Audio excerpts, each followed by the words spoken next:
அண்டவரும் நிச்சயமாக இயேசு கிறிஸ்து நாமத்தினாலே உங்களை வாழ்த்துக்கிறேன். கர்த்தர் ஆசீர்வதிப்பாராக. எனக்கு அருமையானவர்களே, இந்த கால வேளையில் யோவான் எழுதின நற்செய்தியில் ஒரு சில வசனங்களை தியானிக்கலாம். இயேசு கிறிஸ்து சிகார் என்கிற பகுதிக்கு வருகிறார், சமாரியா நாட்டிலே. அங்கே யாக்கோப்புடைய கிணறு அண்டையிலே அமர்ந்திருக்கிறார். 4வது அதிகாரம் 4லிருந்து நாம் வாசிப்போமானால், அங்கே யாக்கோப்புடைய கிணறு இருந்தது. இயேசு பிரயாணத்தினால் இளைப்படைந்த வரை அந்த கிணற்றின் அருகே உட்கார்ந்தார். அப்பொழுது ஏறக்குறைய 6ஆம் மணி வேளையாக இருந்தது. அவருடைய சீசர்களோ சாப்பிட ஏதாவது வாங்கிட்டு வர்றதுக்காண்டி, போஜனம் பண்ணுவதற்காண்டி வெளியில் போயிருந்தாங்க. அவர் மட்டும் அமர்ந்திருந்தார். அப்பொழுது ஸ்தோத்திர சமாரியா ஸ்திரீ தண்ணீர் மொழுவதற்காக, தண்ணீர் எடுப்பதற்காக அந்த இடத்துல கடந்து வருகிறார். அப்பொழுது கர்த்தராகிய இயேசு கிறிஸ்து ஸ்திரீ தண்ணீர் மொள்ள வந்தால் இயேசு அவளை நோக்கி தாகத்துக்கு தாய் என்றார். தாகத்துக்கு தாய் என்ற உடனே, யூதர்கள் சமாரியரோடு கலப்பதில்லை. நீர் யூதனாக இருக்க சமாரிய ஸ்திரியாகி என்னிடத்தில் தாகத்துக்கு தாய் என்று எப்படி கேட்கலாம் என்று கேட்கிறார். எனக்கு அருமையானவர்களே, இயேசு அவளுக்கு பிரயத்தனமாக, நீ தேவனுடைய ஈவையும் தாகத்துக்கு தாய் என்று உன்னிடத்தில் கேட்கிற இன்னார் என்பதை அறிந்திருந்தாயனால் நீ அவரிடத்தில் கேட்டிருப்பாய், அவர் உனக்கு ஜீவ தண்ணீரை கொடுத்திருப்பார் என்றார்.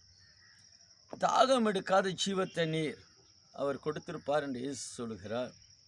தாகம் எடுக்காத ஜீவ தண்ணீர்னா, இந்த அம்மா தண்ணீர் எடுக்க அந்த கிணற்றில் வர வேண்டிய அவசியம் இல்லையே என்கிற எண்ணத்தில் அந்த ஜீவ தண்ணீரை எனக்கு தாங்கிறார். உடனே இயேசு சொல்கிறார், உன் கணவனை கூட்டிட்டு வா.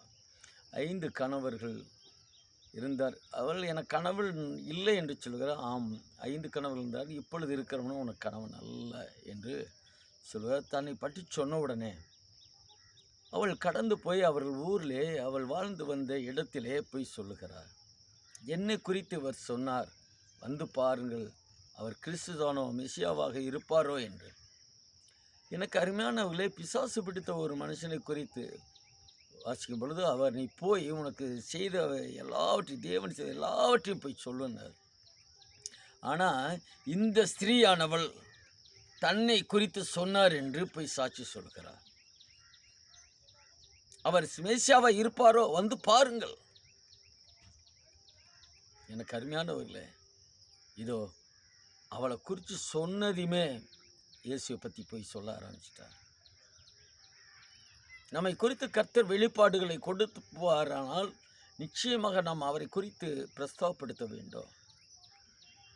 அதுபோல் அங்கே போய் சொன்ன உடனே அவர்கள் வார்த்தை நிமித்தம் முதல் விசுவாசித்து வந்தார்கள். இயேசுவின் உபதேசத்தை கேட்டவுடனே அவர்கள் இயேசுவை விசுவாசித்தார்கள். இயேசுவை காண்பிக்க வேண்டும், அவர் உபதேசத்தை கேட்க அவர்களுக்கு உதவி செய்ய வேண்டும். அப்பொழுது கர்த்தராகிய இயேசு கிறிஸ்துவை விசுவசிப்பார்கள், அவர்கள் ரட்சிக்கப்படுவார்கள். இந்த நாட்களிலே செய்ய வேண்டிய காரியம், எனக்கு அருமையானவர்களே, கர்த்தர் நம்மை அழைத்திருக்கிறார், நம்மை குறித்து ஸ்தோத்திரம் நமக்கே வெளிப்படுத்தி இருக்கிறார். இந்த நாட்களிலே நாம் செய்ய வேண்டிய காரியம், அவரை குறித்து அநேகருக்கு சொல்ல வேண்டும், அவரை காண்பித்து தர வேண்டும். இயேசு என்கிறவர் என்னை குறித்து சொன்னார், என் வாழ்க்கையை மாற்றினார் என்று நாம் அவரை குறித்து சொல்ல வேண்டும். அவர்கள் நாம் சொல்லை கேட்டு விசுவசித்து இயேசுவிட வருவார்களானால், சோத்திரம் உபதேசத்தை, இயேசுவின் உபதேசத்தை, போதனை கேட்டு அநேகரும் விசுவசிக்க முடியும். இயேசுவை காண்பிக்க வேண்டும், இயேசுவின் சரீரமாகிய சபையை காண்பிக்க வேண்டும்.